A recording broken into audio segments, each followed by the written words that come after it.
আপনার একটা vintage heart আছে, সেটা আমি ফিল করেছি যখন বিয়ের দিন আপনি ৪১ বছর পুরনো আপনার মায়ের শাড়ি পরেছিলেন। মানে কোন ভাবনা থেকে এটি করেছিলেন?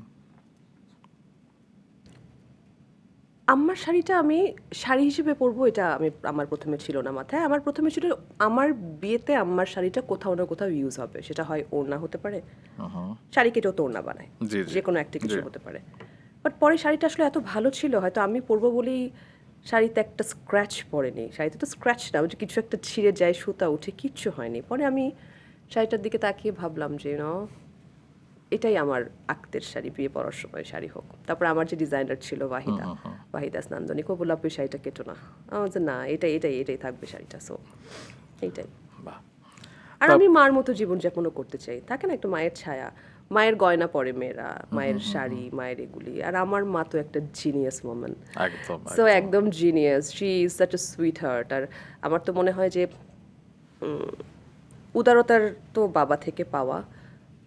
বাকি আজকে আমি যে বসে আছি, আমি জানি এই চেয়ারে বসে সবাই মায়ের প্রশংসা করে, আমিও একই কথাই বলবো যে পুরোটাই মার কারণে। বাট আমার মা আমার দুঃখের সময় যেরকম আমাকে সাপোর্ট দিয়েছে, দুঃখের সময় মানে যে টাইমটুকু খুব মানে প্রত্যেকেরই তো কম বেশি এটা খারাপ সময় যায়, এইরকমভাবে কেউ এটা করতে পারে না। হয়তো পারে, বাট আমার মা ডিফারেন্ট। সে ডিফারেন্টভাবে আমার টেক কেয়ার করেছে।